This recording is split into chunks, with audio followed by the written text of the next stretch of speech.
歡迎嚟到語法有緣，我係 Elsie Lo 勞律師。今日我同大家講一個愛情故事。故事嘅男主角佢同太太一齊創業，白手興家。喺佢最風光嘅時候，俾人綁架，仲要人間蒸發咗，生不見人，死不見屍。喺佢死之前，佢立咗一份遺囑。喺呢份遺囑裏邊咧，寫咗4個字 ：One Life, One Love， 即係一生只愛一人嘅意思。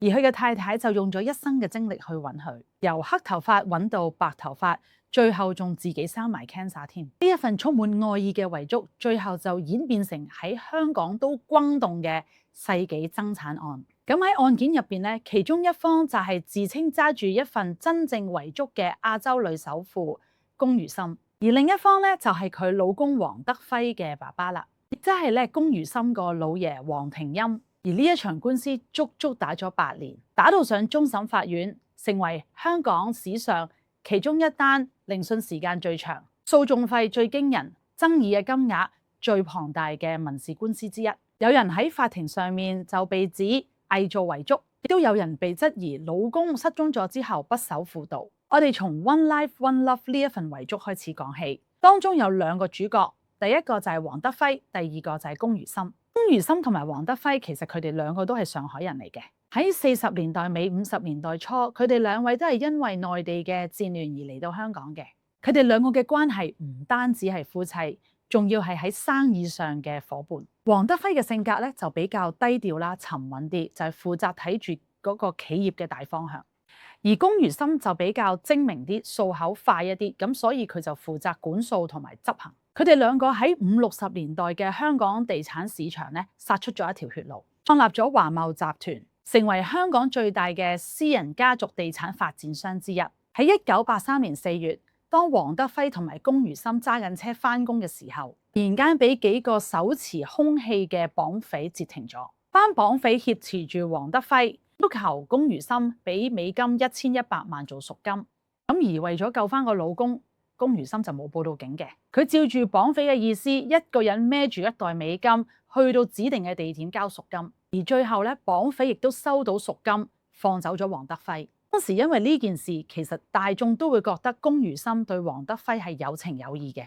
我就唔知大家信唔信命運啦。又係喺4月，不過就係1990年嘅4月，歷史又重演啦。黃德輝咧當日就啱啱打完高爾夫球，司機咧送緊佢翻屋企途中，又俾綁匪截劫。不過呢次咧唔同嘅就係綁匪更加純熟，更加兇殘。佢哋今次好快就叫龔如心俾贖金，但係金額就大咗好多，達到美金6000萬。龔如心今次都係冇報警，佢聽咗綁匪嘅指示。咁今次佢就分批將啲錢按綁匪嘅指示咧擺入去指定嘅戶口。嗰班綁匪一收到美金3000萬之後，就消失得無影無蹤，完全揾唔到佢哋。雖然後嚟警方都成功拉咗嗰幾個綁匪，但到落口供嘅時候就發現咗一個真相。原來佢哋收到部分贖金之後咧，就知道警方介入咗。當然班綁匪都係驚俾警察拉，咁所以佢哋得知之後咧，就將黃德輝5花大綁抌咗落公海啦。由嗰日開始，黃德輝就人間蒸發，而警方咧都揾唔到佢條屍嘅，甚至乎連佢嘅隨身物品都完全揾唔到。龔如心係女強人就大家都公認㗎啦。咁但係佢都係人嚟嘅，經過一系列嘅心靈創傷之後，開始求神問卜。咁佢喺個過程入邊咧，使咗好多錢，請咗唔同嘅玄學師傅去測一下佢先生嘅下落。咁佢同時間其實都有另一個打擊，而呢個打擊咧並唔係嚟自啲綁匪，亦都唔係嚟自外界，而係嚟自佢老爺黃庭欽。時間去到1999年，黃德輝嘅失蹤時間亦都係踏入咗第9年啦。佢爸爸黃庭欽亦都喺嗰個時間成功向香港法院攞到一個證實黃德輝死亡嘅宣告。咁點解佢爸爸要咁做呢？就係因為要確定咗黃德輝嘅死亡，先至可以啟動承繼遺產嘅程序。咁爸爸黃庭欽咧就唔單單係申請宣告黃德輝死亡，咁爸爸咧仲向法庭咧提交咗一份聲稱係黃德輝喺1968年所立下嘅遺囑。喺嗰份遺囑入邊就係講咗黃德輝會將佢所有嘅資產會交俾佢爸爸黃庭欽。咁龔如心咧喺呢份遺囑入邊其實係1蚊都冇嘅。咁當然龔如心就梗係唔同意啦。咁所以佢都向法庭提交咗另外一份遺囑。咁龔如心就話黃德輝喺1990年，即係佢綁架之前嘅1個月就立下咗另外一份遺囑。咁而嗰一份遺囑入邊嘅內容咧，先至係黃德輝最後同埋最真實嘅意願。喺呢一份遺囑，龔如心就成為黃德輝資產嘅最後受益人。嗱，一邊咧就話阿仔咧就最信佢爸爸啦，所以咧喺1968年嘅嗰一份遺囑，所有嘅資產咧都係交俾黃庭欽嘅。而另一邊就話我老公對我先至係一生最愛，所以1990年嗰份遺囑先至係真嘅。黃庭欽嘅律師團隊不斷喺庭上面質疑龔如心嘅個人操守。佢哋話咧，龔如心喺黃德輝失蹤之後，私生活係好唔檢點嘅。咁因為佢咁唔檢點，所以唔配做皇家嘅新抱，亦都唔配得到皇家嘅財產。而爸爸更加喺庭上面提交咗私家偵探所揾翻嚟嘅資料，去證明龔如心係不忠。龔如心就為咗證明自己先至係先生最愛嘅人，佢嘅律師團隊咧係好簡單嘅啫，就係不斷展示龔如心同黃德輝之間好甜蜜嘅生活點滴。喺法庭上面，龔如心亦都播放咗黃德輝嘅一啲家庭嘅錄影帶，展示咗佢哋攬頭攬頸嘅合照。龔如心亦都走上去證人欄上面，同法庭講一路以嚟佢同黃德輝係點樣艱苦奮鬥嘅。喺龔如心嘅立場，黃德輝最信嘅人就係佢，而唔係佢老爺。咁法官聽晒雙方嘅證供之後，喺判詞嘅開頭引用咗一段聖經。呢段經文係咁講嘅：世人行動實係幻影，你忙忙亂亂真係狂言，累積財富不知將來有誰收取。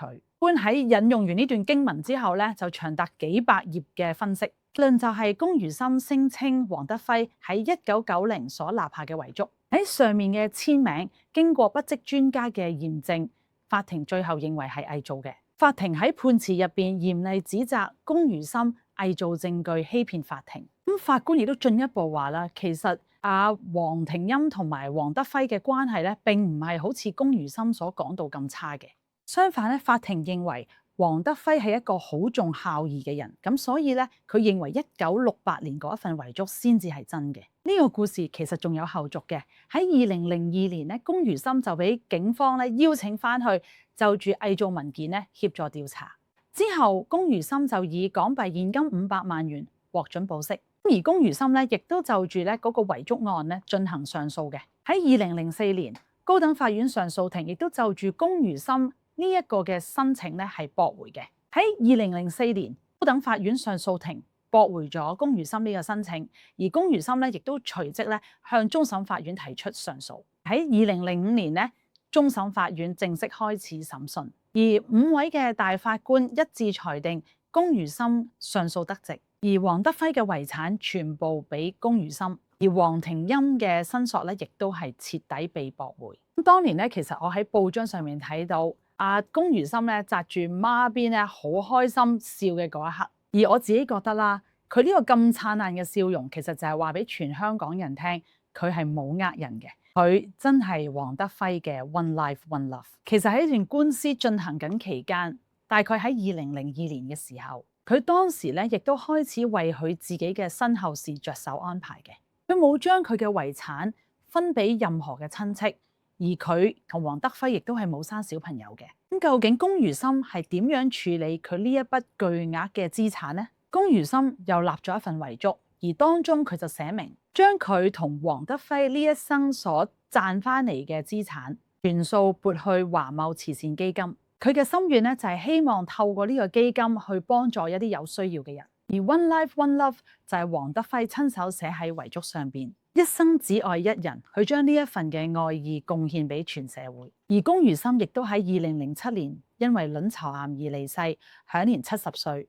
龔如心死咗冇幾耐，有一位風水師叫做陳振聰行咗出嚟。陳振聰揸住咗一份聲稱喺龔如心2006年所立嘅遺囑，當中就係話將龔如心所有嘅遺產留俾佢。佢話佢同龔如心先至係真心相愛，而龔如心生前亦都有叫佢做老公。自己覺得啦，其實回顧翻龔如心嘅一生咧，其實都係充滿好多嘅悲劇。佢一生人最愛嘅男人人間蒸發，老爺為咗爭黃庭輝嘅家產，要同龔如心對簿公堂，話佢係不守婦道嘅女人。生前咧，佢成日都紮住孖辮，傳媒咧亦都叫佢做小甜甜。可能大家都會覺得佢係開開心心、甜甜蜜蜜。